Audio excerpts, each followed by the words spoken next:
नाज़रीन ये उसके जो नीचे तहखाना है या नीचे की जो सुरंग है, उसके बाहर के आप ये देखें, ये कितना खूबसूरत यहाँ पर एक दरवाज़ा लगाया गया है।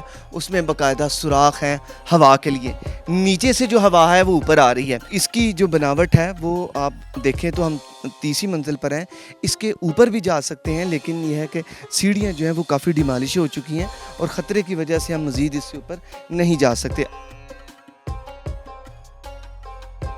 क्या आपने ऐसी हवेली देखी है जिसमें एक ऐसी सुरंग हो जिसका एक सिरा यहाँ और दूसरा सिरा इंडिया गोल्डन टेम्पल में जाकर खुलता हो?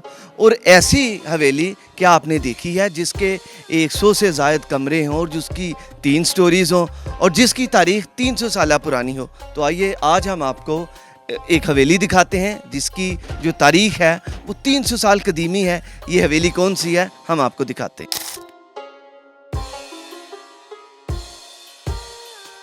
जी नाज़रीन, ये हवेली ज्वाला सिंह जो कि गाँव पडाना जो कि पाक भारत सरहद पर वाक़ ये गाँव है, ज़ीरो लाइन का गाँव है, वहाँ पर ये हवेली वाक़ है। ये 1 एकड़ रकबे पर ये मुहीत है और इसके बताया जाता है कि इसके 100 से ज़ायद इसके दरवाज़े थे। इस को अगर देखा जाए तो आज भी ये हमें जो है इसमें काफ़ी ज़्यादा सही हालत में मौजूद है। इसका क्योंकि नाम हवेली ज्वाला सिंह है, ये जो ज्वाला सिंह सिंधु थे, ये जो रंजीत सिंह जो था उसके जर्नैल थे और इनका एक बड़ा मुकाम था। रंजीत सिंह जो था उसकी फ़ौज में इनका एक बड़ा नाम था और ये सुप्रीम कमांडर समझे जाते थे।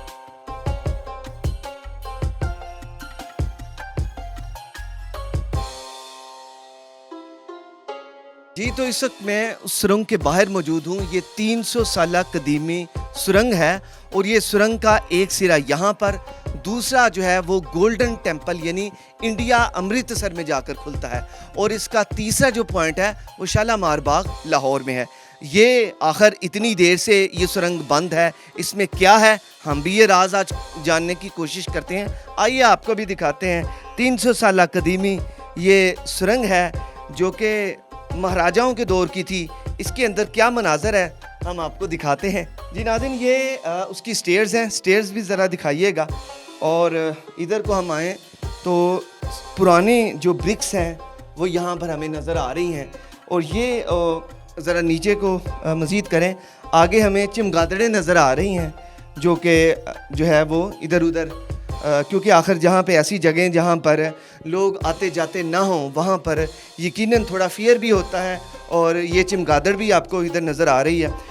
नीचे हमने अगर देखें तो इधर से जाते हुए लेफ़्ट साइड पर ही एक बड़ा सा कमरा है जो कि हम, क्योंकि यहाँ पर एक तो रोशनी नहीं है और उसके अलावा यहाँ पर कुछ चमगादड़ें वगैरह हैं जिसकी वजह से जो है नीचे जाने में दिक्कत पेश आ रही है। आखिर एक चीज़ बंद हो, वहाँ पे कोई आता जाता ना हो तो वैसे ही उसका कुछ फियर भी क्रिएट होता है। नाज़रीन ये उसके जो नीचे तहखाना है या नीचे की जो सुरंग है उसके बाहर के आप ये देखें, ये कितना खूबसूरत यहाँ पर एक दरवाज़ा लगाया गया है।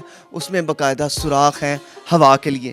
नीचे से जो हवा है वो ऊपर आ रही है। अब ऊपर चलते हैं, पहली मंजिल है जी। पहली मंजिल का दरवाज़ा आज भी ये जो लकड़ी है ये इसकी कायम है। यहाँ पर जो लकड़ी का इस्तेमाल किया गया वो संदल और दियार की लकड़ी थी जो कि आज जो है ये नहीं मिलती और अगर मिलती है बहुत महंगी है और इसके लिए परमिट की ज़रूरत होती है। इस हवेली के 101 कमरे बताए जाते हैं और यहाँ पर जो आर्ट सिस्टम है वो जगह जगह में नज़र आता है।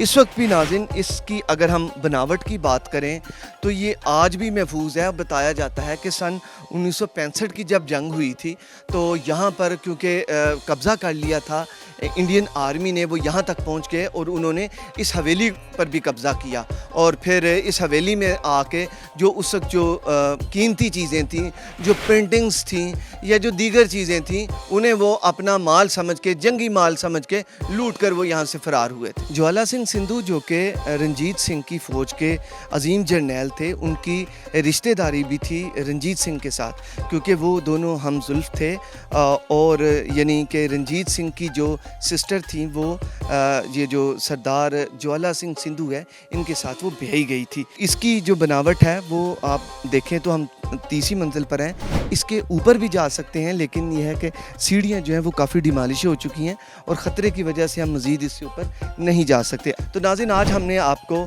AAM ट्रैवल में एक अजीम हिस्ट्री जो कि पाक भारत सरहद पर वाक़या ज्वाला सिंह सिंधु 300 साला कदीमी हवेली है, उसका बताया। ये कैसी लगी हो इसे शेयर ज़रूर कीजिएगा और कमेंट सेक्शन में हमें अपनी राय से आगाह करें। इजाज़त दीजिए और देखते रहिए AAM ट्रैवल।